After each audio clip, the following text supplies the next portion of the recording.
Hello दोस्तों, कैसे हैं आप सब। आज हम वायुमंडल के बारे में पढ़ेंगे, जो कि आपके एग्ज़ाम के पॉइंट ऑफ व्यू से बहुत ही महत्वपूर्ण टॉपिक है। इससे आपसे अच्छे अच्छे प्रश्न लगभग सभी एग्ज़ामों में पूछे जाते हैं। हम इसमें इस तरह से पढ़ेंगे कि इसके बाद आपको कहीं से कुछ भी वायुमंडल के बारे में पढ़ने की आवश्यकता नहीं पड़ेगी।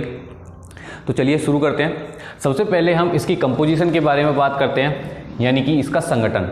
हमारा वायुमंडल किस किस चीज़ से मिलके बना होता है। वायुमंडल होता क्या है? वायुमंडल गैसों का, धूल कणों का, या फिर उसके अंदर जो पोल्यूटेंट होते हैं उनका एक आवरण होता है जो पृथ्वी के चारों ओर फैला हुआ होता है। इसमें आपकी जलवाष्प भी होती हैं, भिन्न भिन्न प्रकार की गैसें होती हैं। वो सारी चीज़ें मिलके एक आवरण बनाती हैं, उसको हम वायुमंडल कहते हैं। वायुमंडल में सबसे अधिक हमारी नाइट्रोजन गैस पाई जाती है, जिसकी प्रतिशत मात्रा 78.08% होती है। आपको नाइट्रोजन के बारे में कुछ चीज़ें बता देता हूँ। नाइट्रोजन को कोई भी जीव डायरेक्ट उसका इस्तेमाल नहीं कर सकता है, सिवाय नाइट्रोजन फिक्सेशन बैक्टीरियाज के।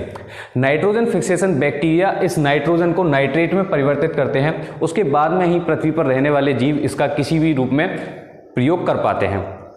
इसके अलावा नाइट्रोजन का जो मुख्य काम होता है हमारे वायुमंडल में, नाइट्रोजन के होने की वजह से ऑक्सीजन की जो क्रियाशीलता है, उसकी जो दहनता है, वो काफ़ी हद तक कंट्रोल कर ली जाती है नाइट्रोजन के द्वारा। इसके अलावा और भी जो अक्रिय गैसें होती हैं, जैसे कि आर्गन, नियॉन, ये ऑक्सीजन की क्रियाशीलता को कम कर देती हैं, जिसकी वजह से हमारा वायुमंडल स्थिर रह पाता है। क्योंकि ऑक्सीजन बहुत ही ज़्यादा ज्वलनशील गैस होती है, अगर उसकी क्रियाशीलता को कम नहीं किया जाएगा तो हमारे वायुमंडल में आग ही आग होगी।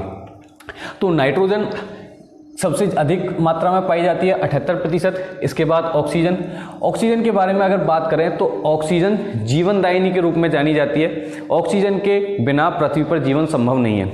लेकिन अगर आपसे पूछा जाता है कि जीवन की उत्पत्ति के लिए क्या ऑक्सीजन का कोई महत्व था? जी नहीं, जीवन की उत्पत्ति के लिए ऑक्सीजन का कोई महत्व नहीं था। लेकिन जीवन के लगातार बने रहने के लिए ऑक्सीजन की जरूरत बहुत आवश्यक है। इसके अलावा आर्गन, जो कि एक अक्रिय गैस होती है, इसकी प्रतिशत मात्रा 0.93% होती है। इसके अलावा कार्बन डाइऑक्साइड, इसकी मात्रा दिन पे दिन लगातार बढ़ती जा रही है। कुछ समय पहले तक 0.028 थी, उसके बाद 0.033 और अभी 0.04 तक इसकी मात्रा पहुंच गई है। इसके अलावा नियॉन, जो कि अगेन एक अक्रिय गैस है, ये भी 0.002% हमारे वायुमंडल में पाई जाती है।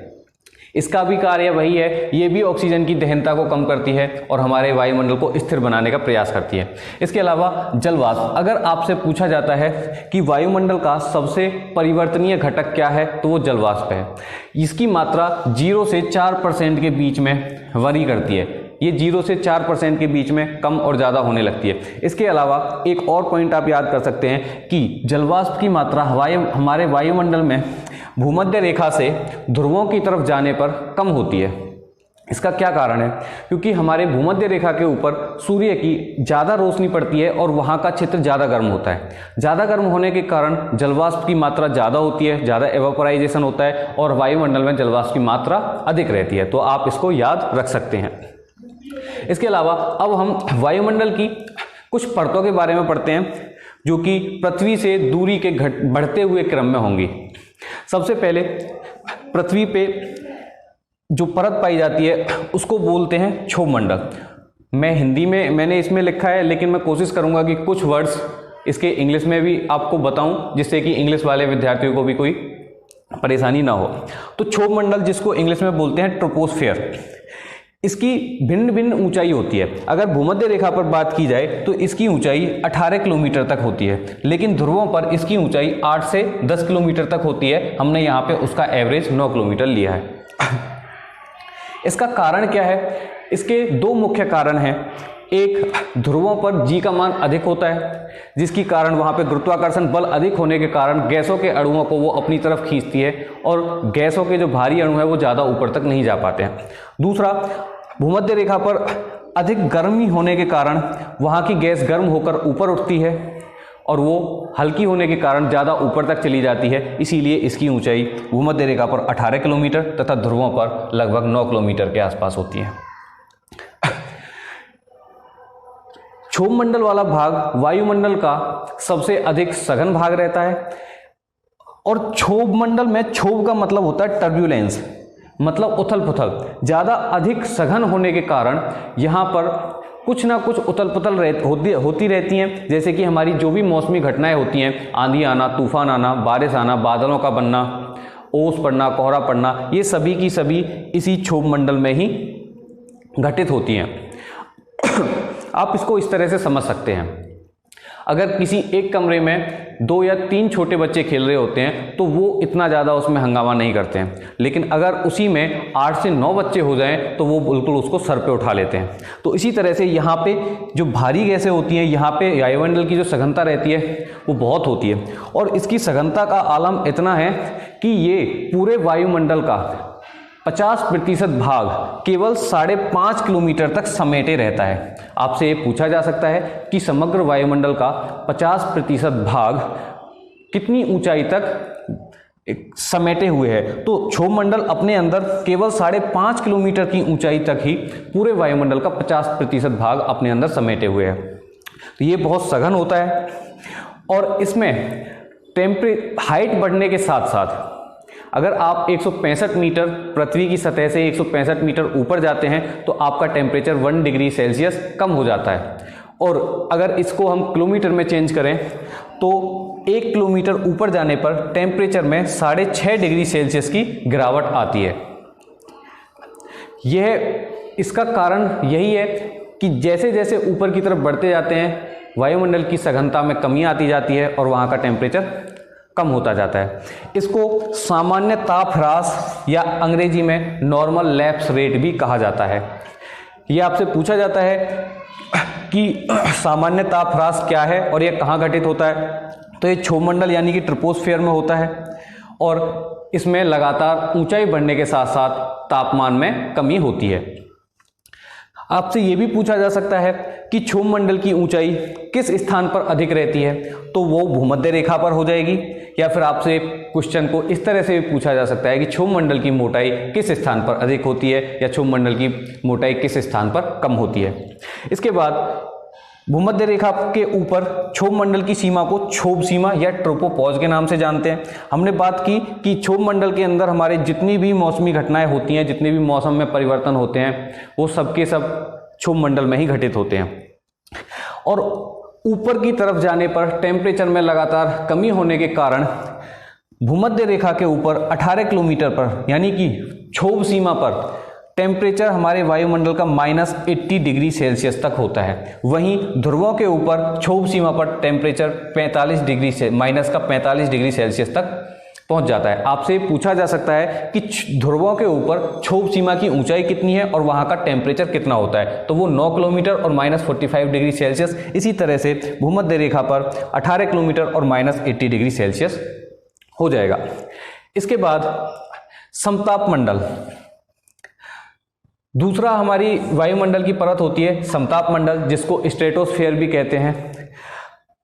जब कुछ वैज्ञानिकों ने इसके बारे में जानकारी लेनी शुरू की तो इन्होंने पाया कि 18 किलोमीटर यानी कि क्षोभ सीमा के ऊपर जाने पर तापमान में कोई भी परिवर्तन नहीं होता है। कुछ ऊपर तक जाने पर तापमान समान रहा और इन्होंने इसका नाम समताप मंडल दे दिया। लेकिन कुछ समय बाद यह खोज की गई कि समताप मंडल में ही एक दूसरी लेयर है जो वहां पर ओजोन पाई जाती है। आप सभी इससे वाकिफ होंगे, ओजोन ये समताप मंडल का ही हिस्सा है और जब इस ओजोन के अंदर हम प्रवेश कर जाते हैं तो इसमें टेम्परेचर बढ़ने लगता है। उसका कारण है कि ओजोन अल्ट्रावायलेट रेज जो कि सूर्य से निकल के आती हैं, पराबैंगनी किरणें, उनको अवशोषित करती है और जब किसी भी ऊष्मा को अवशोषित किया जाता है तो वहाँ पे उसका टेम्परेचर बढ़ जाता है। तो अगर आपसे ये भी प्रश्न पूछा जा सकता है कि समताप मंडल में तापमान के बढ़ने की वजह क्या है, तो वो ओजोन के द्वारा अल्ट्रावायलेट रेज यानी कि पराबैंगनी किरणों के अवशोषण की वजह से होता है। इसके अलावा यहाँ पे वायुमंडल की सघनता कुछ कम होने लगती है और इसी परत को वायुयान यानी कि प्लेन्स को उड़ाने के लिए उपयुक्त माना जाता है, क्योंकि क्षोभ मंडल में मौसमी घटनाएं, मौसमी परिवर्तन बहुत अत्यधिक होते हैं और उसके अलावा वहाँ पे वायुमंडल इतना सघन होता है कि वहाँ पे घर्षण अधिक होने के कारण वायुमंडल को गति करने में परेशानी होती है। लेकिन यहाँ पे वायुमंडल भी विरल होता है और यहाँ पे मौसमी घटनाएं भी नहीं होती हैं, इसलिए इसको उपयुक्त परत माना गया है वायुयान चलाने के लिए। इसके अलावा चूंकि यहाँ पे हमारा टेम्परेचर ऊपर जाने पर कम हो रहा था और जो जलवाष्प हमारी नीचे से उठती थी वो यहाँ पर टेम्परेचर कम होने की वजह से यहीं पर उसके बादल बन जाते थे। लेकिन कुछ जलवाष्प जो यहाँ तक संघनित नहीं हो पाती थी, जिनके बादल नहीं बन पाते थे, वो यहाँ पर भी संघनन उसका नहीं हो पाता है। क्यों? क्योंकि यहाँ पर टेम्परेचर कम नहीं होता है, ओजोन के अंदर हालांकि बस बढ़ जाता है। आपसे पूछा जा सकता है कि ओजोन परत कहाँ पर पाई जाती है, तो ये समताप मंडल में 20 किलोमीटर से 35 किलोमीटर के मध्य पाई जाती है। और अगर आपसे पूछा जाता है कि ओजोन की सघनता सबसे अत्यधिक किस ऊंचाई पर मिलती है, तो वो 22 किलोमीटर पर पाई जाती है। ये आप याद रख सकते हैं। इसके अलावा यहाँ पर तापमान कम न होने की जगह कुछ हद तक बढ़ता है, इसीलिए यहाँ पर जलवाष्प का कोई संघनन नहीं होता है, इसीलिए यहाँ पर बादल नहीं पाए जाते हैं। इसके अलावा इसके बाद इसके ऊपर लगभग 50 किलोमीटर पर समताप सीमा पाई जाती है, जिसको स्ट्रेटोपोज के नाम से जाना जाता है। और यहाँ पर टेम्परेचर कुछ हद तक बढ़ता बढ़ता और 0 डिग्री सेल्सियस तक पहुँच जाता है। आपसे इनकी सीमा पर भी टेम्परेचर पूछा जा सकता है कि समताप सीमा पर वायुमंडल का औसत तापमान कितना होता है, तो वो 0 डिग्री सेल्सियस हो जाता है। और अगर आपसे क्षोभ सीमा पर पाए जाए तो यहाँ पर अलग अलग होता है। भूमध्य रेखा पर ये -80 डिग्री सेल्सियस होता है और ध्रुवों पर ये -45 डिग्री सेल्सियस होता है।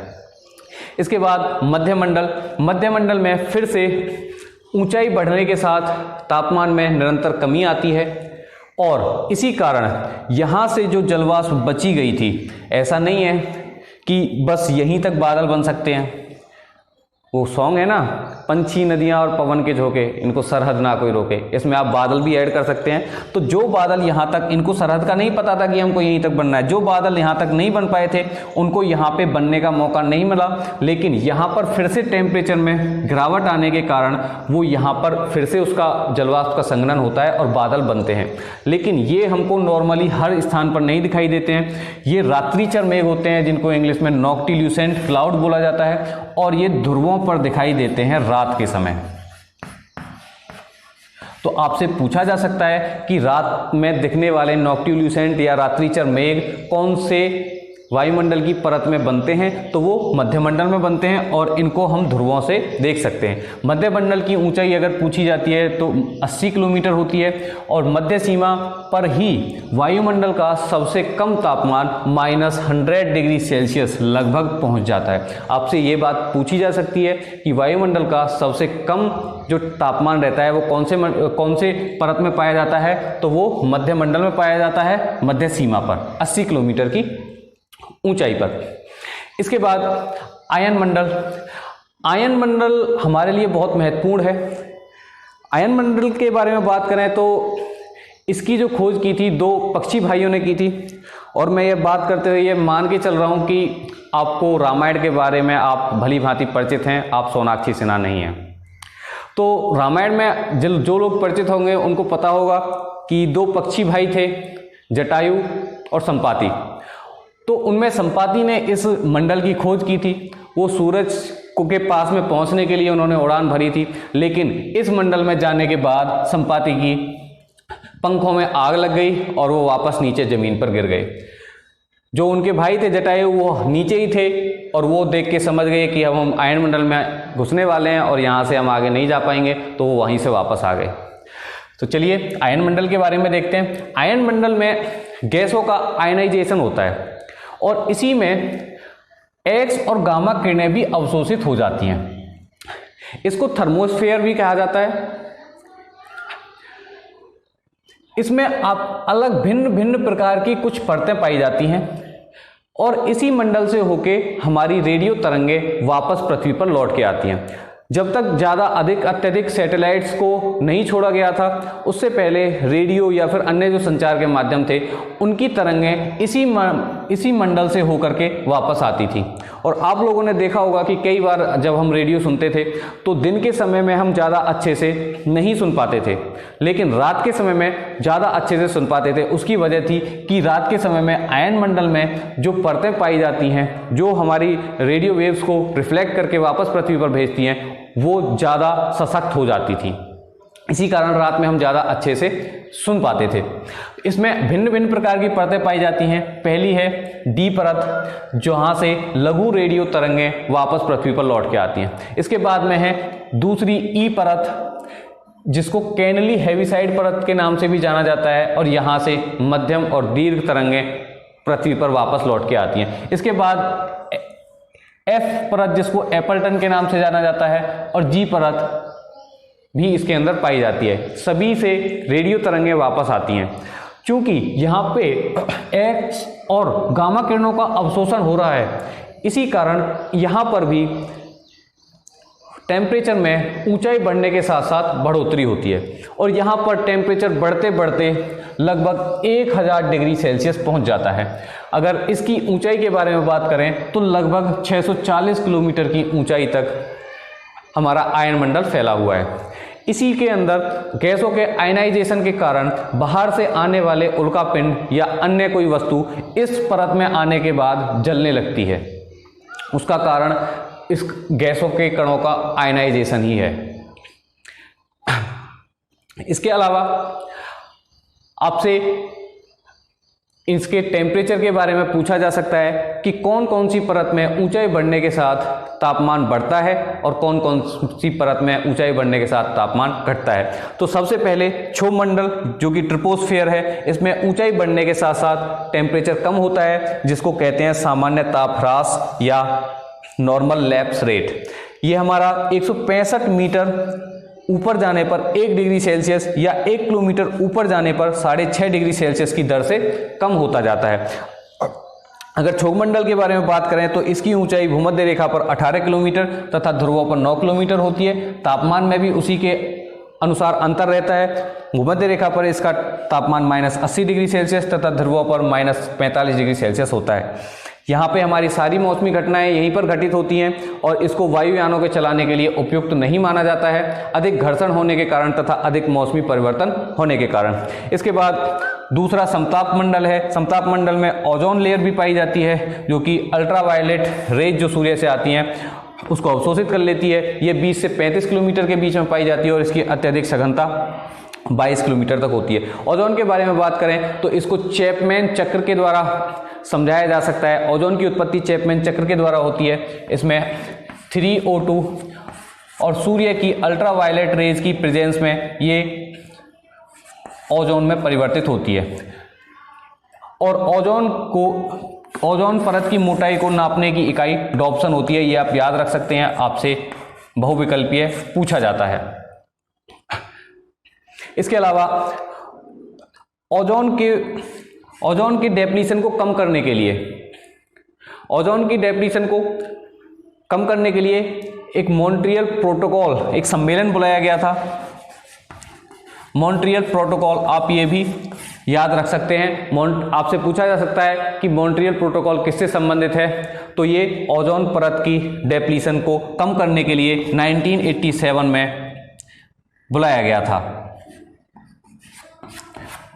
इसके बाद मध्यमंडल में नॉक्टिल्यूसेंट क्लाउड पाए जाते हैं, रात्रिचर मेघ पाए जाते हैं और इसमें पुनः ऊंचाई बढ़ने के साथ साथ तापमान में कमी होती है।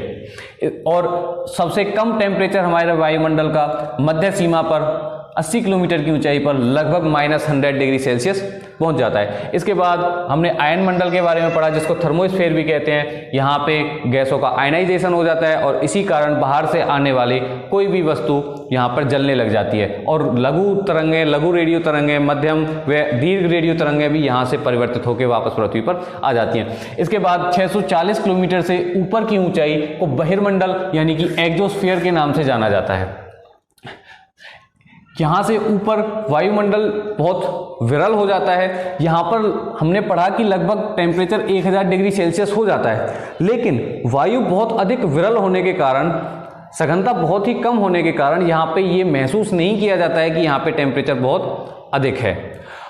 तो ये हम कंप्लीट कर चुके हैं। आशा करता हूँ कि आपको ये पसंद आया होगा। अगर आपकी कुछ क्वेरीज हैं, अगर आपको कुछ समझ नहीं आया है तो आप कमेंट में लिख के बता सकते हैं, और अगर आपको ये पसंद आता है तो कमेंट करके वो भी बताएं।